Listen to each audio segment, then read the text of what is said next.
अधिक धन अर्जन करने चाहूले काहाकू भी कहतु नहीं निजर यही गोटे रहस्य। बंधुगण एभली कहुए जे जो व्यक्ति आचार्य चाणक्य नीति को नहीं चली थाए ताकू केबे भी जीवन में कौन समस्या हुए नहीं। आचार्य चाणक्य जड़े कुशली अर्थशास्त्रविद थिले। धर्म संस्कृति न्याय एवं राजनीति उपर निजर विचार रखी चाणक्य नीतिर वर्णना करिछंती जेउठी सबु समस्यार समाधान मिली थाए। यहाकू जो व्यक्ति जानी थाए से जीवन में सबु क्षेत्र में सफल होई थाए। आचार्य चाणक्य निज धर्मशास्त्र रे धन संचय एवं ताहाकू उपयुक्त भाव में उपयोग करिवार अनेक नियम विषय रे वर्णना करिछंती। चलंतु सेही विषय रे जानिबा। एक आचार्य चाणक्य अनुजाई धन संचय नित्यांत जरूरी अटे। कारण जो व्यक्ति खराब समय पाई धन संचय करिथाए से खूब ज्ञानी भाव में परिगणित होइथाए। भविष्यत रे ताकू केबे समस्यार सामना करने को पड़ी न थाए। अपरपक्षे जो व्यक्ति पानी भली धन खर्च करिथाए ताकू भविष्यत रे समस्यार सामना करने को पड़ी थाए। लक्ष्मी चंचल होइथाए तेणु धन संचय करिबा जरूरी अटे। 2 आचार्य चाणक्य अनुजाई मनीषर सठिक उपाय धन अर्जन करिबा उचित। कारण धन अर्जन पाई जदि शत्रुर आगरे पछरे बुलिबाकू पड़े तेबे ताहा आदौ उचित होई न थाए एवं सही अर्थर महत्व रहे नहीं।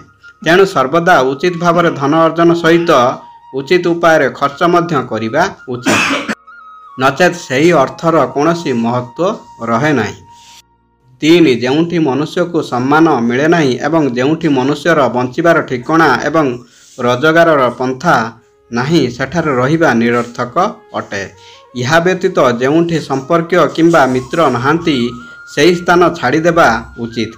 कारण अनादर सहित जीवन बंचिबा मृत्यु सहित समान होई थाए। जो स्थान रे शिक्षा व्यवस्था नहीं सही स्थान को मध्य छाड़देवा उचित। 4 आचार्य चाणक्य अनुजाई धन अर्जन करने मनुष्यर लक्ष्य रहिबा आवश्यक। यह व्यतीत केबे भी मनुष्य को निज लक्ष्य संबंध में अन्य सामने बखाणिबा उचित नुहे। नचेत यह उपरे समस्या आसीपारे। सर्वदा निज जीवन में एक लक्ष्य ठीक करी चलिबा उचित। नचेत सफलता कोसे दूर को चली जिवो। 5 आचार्य चाणक्य अनुजाई व्यवहार रे लागु नथिबा धन कौनसी एक समय रे निरर्थक होई जाए। सेहीपरि धन संचय करिबा जरूरी एवं उचित स्थान रे खर्च करिबा मध्य जरूरी होई थाए। यह सहित किछि दान करिबा मध्य उत्तम अटे। 6 यही 4टी जिनिस अर्थात धन भोजन कामना एवं वासना उपरे मनुष्य केबे भी विजय करि पारे नाही।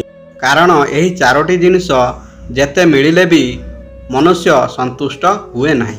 तेणु सबुबेले यह भावी चलिबा उचित जे खराब समय पाई किछि धन संचय करिबा उचित। कारण खराब समय रे निजर लोक मध्य निजर होई रहंती नाही।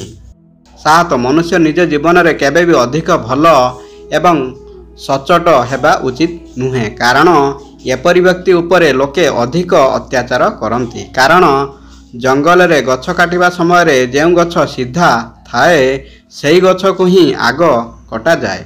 तेणु केबे भी अत्यधिक भल हेबा उचित नुहे। 8 जीवन रे एक पाद आग को जिबा पूर्वरु 2 पाद पछकु फेरी आसी भाबिबा उचित।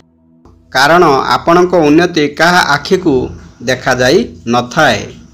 तेणु सबु निष्पत्ति नेबा आगरु थरुटिए निश्चित चिंता करिबा उचित। कारण सबु बेले सबु कार्य करिबा पूर्वरु सेथिरे कौन हानि लाभ होई पारे ताहा थरुटिए भाबिबा उचित। बंधुगण वीडियोटी भल लागिले वीडियो गोटे लाइक एवं आम चैनल को सब्सक्राइब करिया को भूलिबे नहीं। धन्यवाद।